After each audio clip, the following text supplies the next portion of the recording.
Hey everybody, JTO here.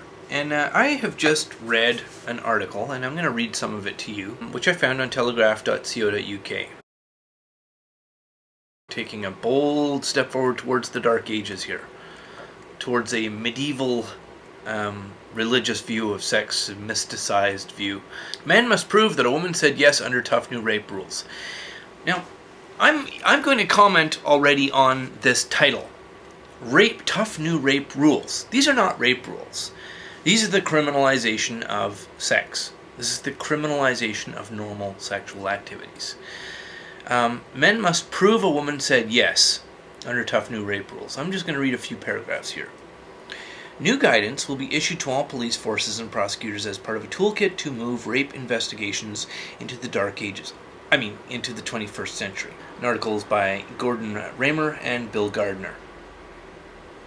Bill Gardner, yeah, that guy. Men accused of date rape will need... Accused of date rape will need to convince police that a woman consented to sex as part of a major change in the way sex offenses are investigated. Director of Public Prosecutions said it was time for the legal system to move beyond the concept of no means no to recognize situations where women may have been unable to give consent. I'll pause here. Read that again. The Director of Public Prosecution said it was time for the legal system to move beyond the concept of no means no to recognize situations where women may have been unable to consent. This is rhetoric. This is not reporting the news. This is a propaganda piece. This is mind control, rhetoric, and language and narrative. This is creating in the minds of readers a fantasy.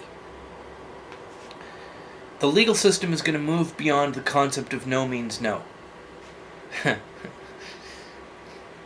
We'll continue. Alison Sanders said that rape victims should no longer be blamed by society if they are too drunk to consent to sex. If they are too drunk. Not that they got too drunk by drinking. That they just are too drunk. Or if they simply freeze and say nothing because they are terrified of their attacker.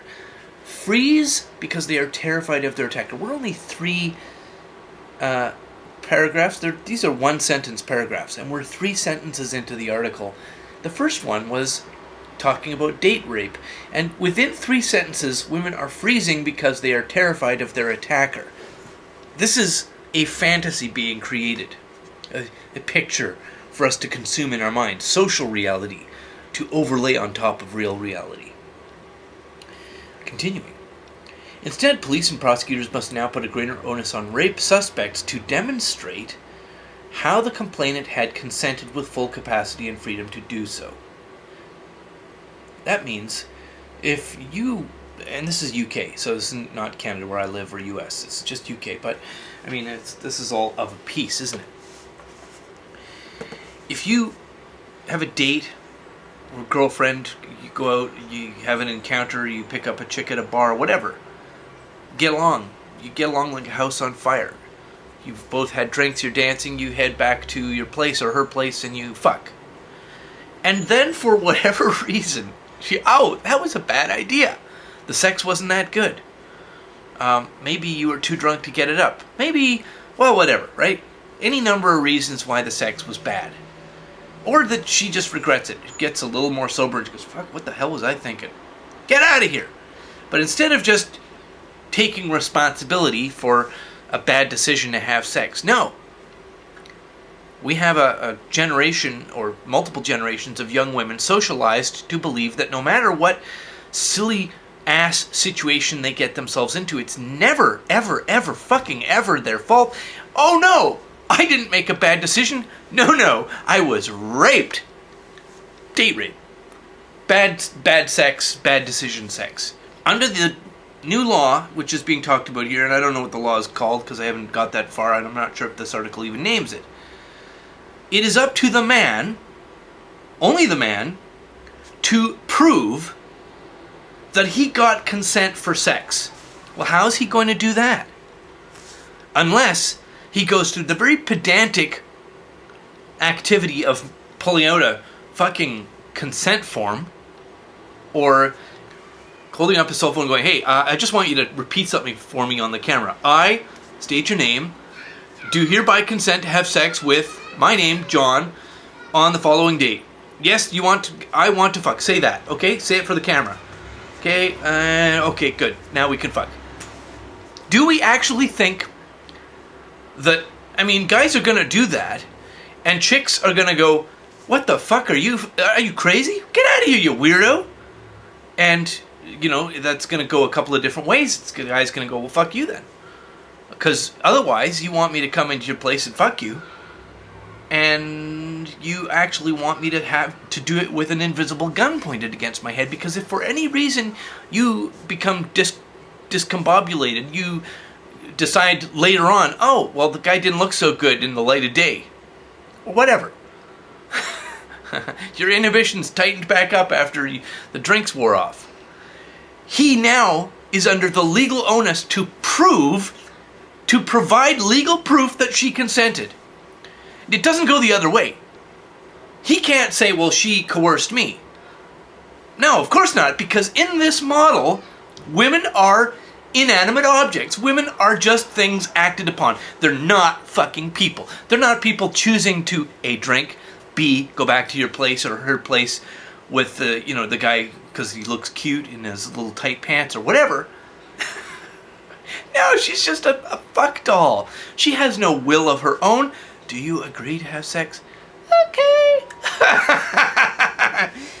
This law establishes in law that women are socially incompetent, that they are incompetent to manage their own social activities, that men must take a parental responsibility over the women that they are having romantic sexual encounters with, that women are effectively incompetent to be adults, to manage their children.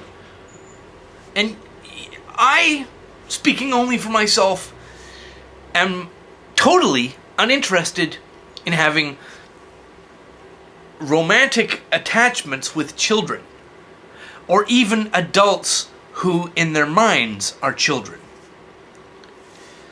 And of course, what this does is it escalates the level of implicit violence, the implicit threat that women have against men in all social interactions. It's an escalation of the gun in the room.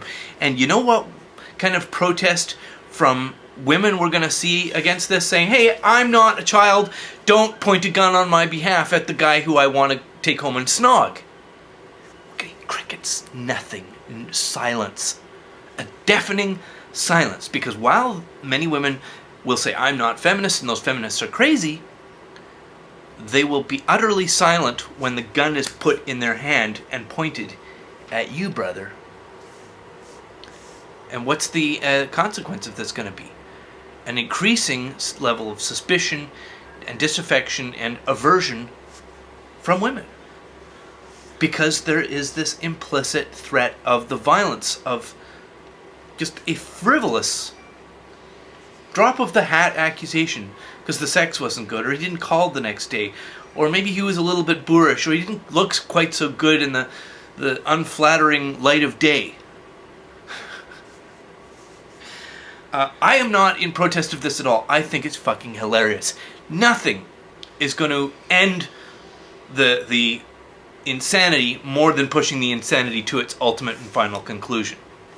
I think the most serious, the most real result this is going to have is to help men break their addiction to pussy, their addiction to women. And it is an addiction, which I will talk about in more detail in future. Thanks for watching and have a lovely day.